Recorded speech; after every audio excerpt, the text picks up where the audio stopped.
สวัสดีค่ะยินดีต้อนรับเข้าสู่ช่องมหัศจรรย์แห่งกรรม Miracle Deed ตีสองหน้าหมายถึงการ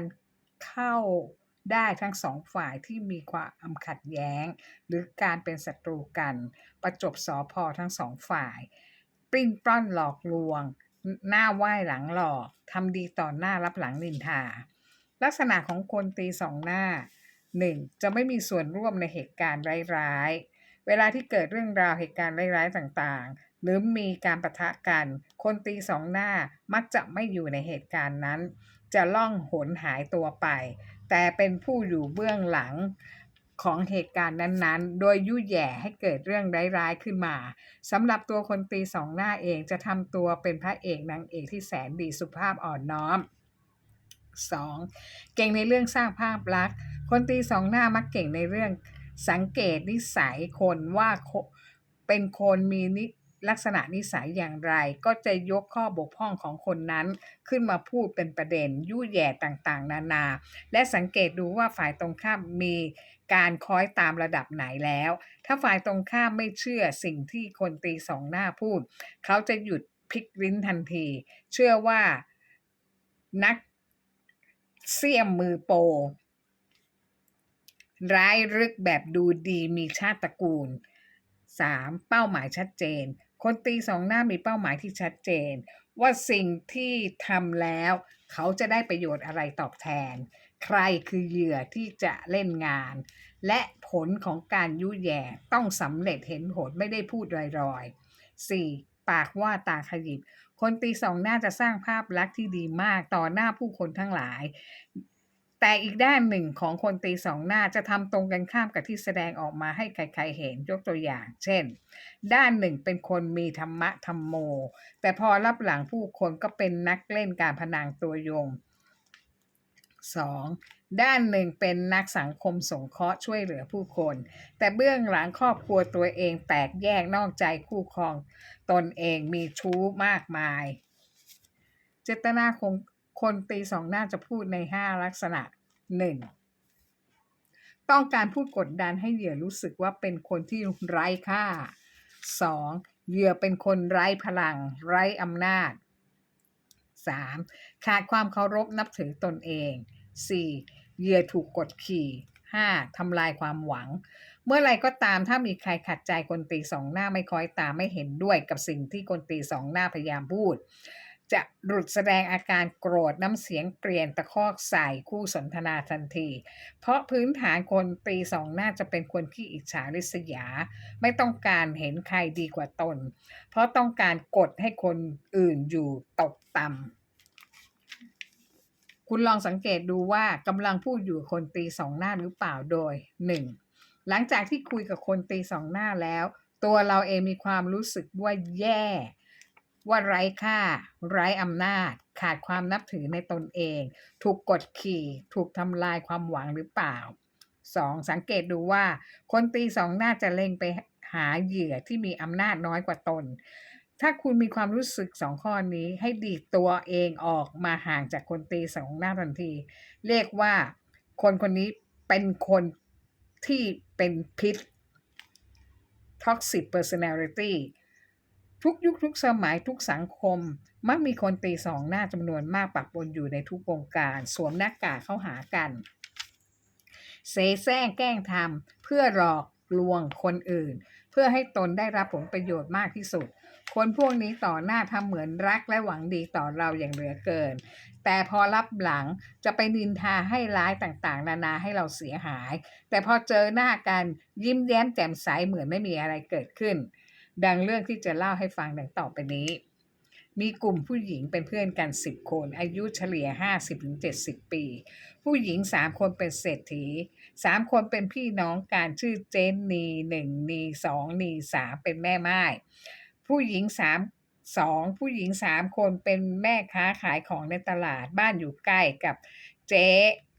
ขอ1ขอ2ขอ3เป็นม่าย3ผู้หญิง4คนเป็นแม่บ้านทั่วๆไปเป็นม่าย3คน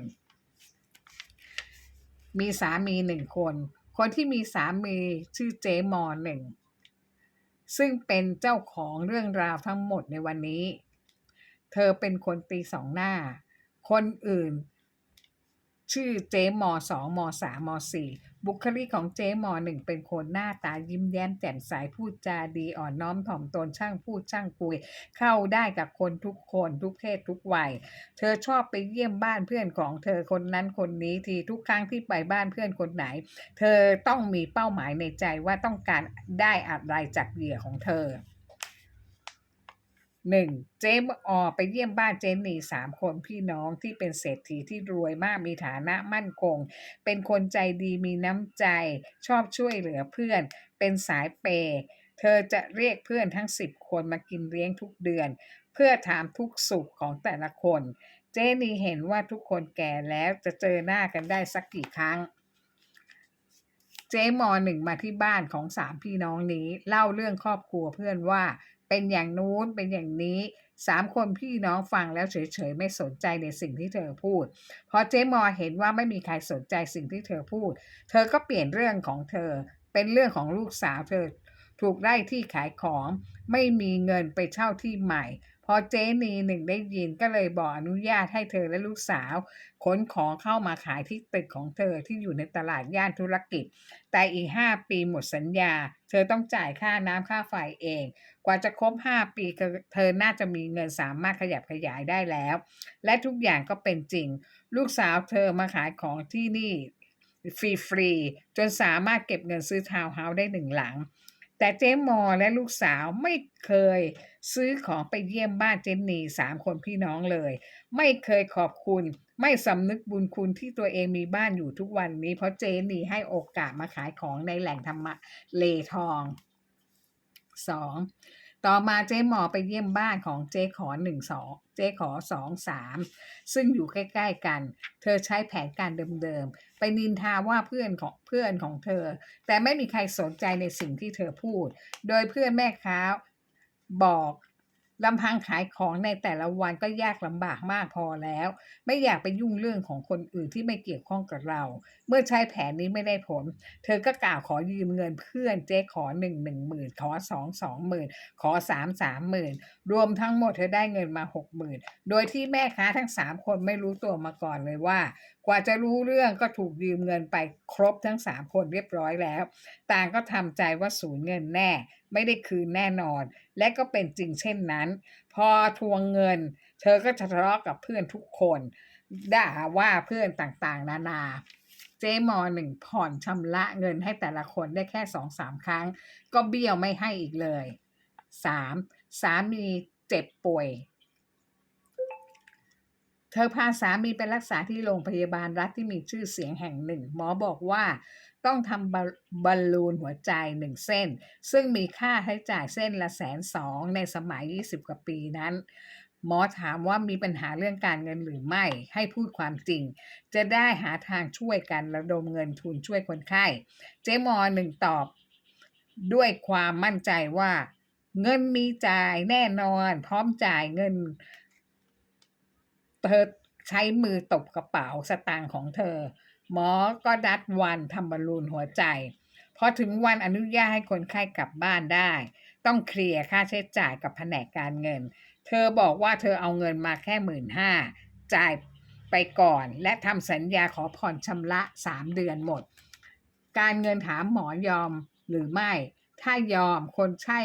ข้ไม่มาจ่ายหมอต้องจ่ายเงินใช้ทั้งหมดแทนคนไข้ หมอยอมพอออกจากโรงพยาบาลมาได้เธอก็เบี้ยวไม่ยอมจ่ายค่ะค่าใช้จ่ายของโรงพยาบาลโดยหมอเจ้าของคนไข้ต้องจ่ายเงินเองเธอเที่ยวคุยอวดเพื่อนๆว่าเธอเก่งสามารถหลอกคนเป็นหมอที่โรงพยาบาลดังได้เธอลืมไปว่ามันต้องมีการติดตามการรักษาโรคและกินยาตามหมอนัดพอเธอไม่มีเงินจ่ายเธอก็ไม่ได้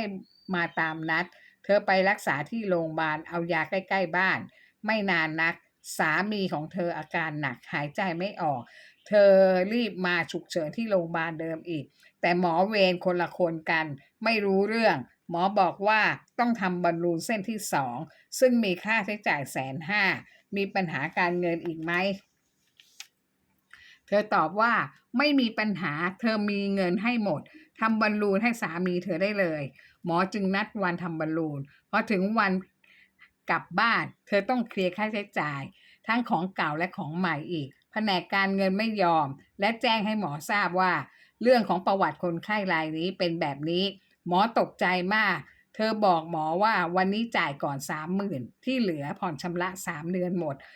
หมอเซ็นรับรองคนไข้โดยหมอต้องจ่ายเองถ้าคนไข้ไม่มาจ่ายเงินเธอได้ใจคุยอวดเพื่อนๆว่าเธอเก่งหลอกหมอโรงพยาบาลดังได้อีกเป็นครั้งที่2แต่ลืมไปว่าสามีเธอต้องรักษาตัวต่อเนื่องเจ๊มอหนึ่งก็เบี้ยวหมออีกผ่านมาไม่นานสามีเธออาการหนักเธอใจกล้าหน้าด้านพาสามีกลับไปโรงพยาบาลเดิมอีกดังนี้ครั้งนี้เจ้าหน้าที่ปฏิเสธการรับคนไข้บอกให้เธอพาสามีกลับไปรักษาที่ใกล้บ้านตามสิทธิ์ที่สามีเธอมีเธอบอกว่าไม่มีค่ารถฉุกเฉินพาสามีกลับโรงพยาบาลก็ดีใจหายเรียกรถฉุกเฉินให้เธอและจ่ายค่ารถให้เธออีก500 บาทในสมัยนั้นให้คนไข้กลับไปรักษาตามสิทธิ์ใกล้บ้านได้เธอกลับมารักษาที่โรงพยาบาลใกล้บ้านไม่นานสามีก็เสียชีวิตเธอด่าโรงพยาบาลว่าใจดำไม่รักษาคนไข้ตนเองไม่เห็นความผิดของตนเองว่าไปหลอกหมอถึง2 ครั้ง2 คนหมอต้องเสียเงิน200,000 กว่าบาทให้สามีเธอแถมโรงพยาบาลยังจ่ายค่ารถฉุกเฉินให้เธออีก500 บาทจากเรื่องราวทั้งหมดนี้เพื่อนๆทั้งกลุ่มเธอรู้เรื่องหมดโดยเธอเล่าให้ฟังทุกคนแล้วเจ๊มอหนึ่งทุกคนระวังตัวไม่มีใครคบกับเธออีกเลยและไม่ยอมรับโทรศัพท์เธออีกด้วยเจ๊มอหนึ่งหกล้มสะโพกหักเนื่องจากแก่แล้วต้องใช้เวลาในการรักษาเป็นเดือนพอเธอกลับมาบ้านเธอโทรศัพท์ไปด่าเพื่อนทุกๆคนว่าทำไมไม่มีใครมาเยี่ยมเธอเลยเพื่อนทุกคน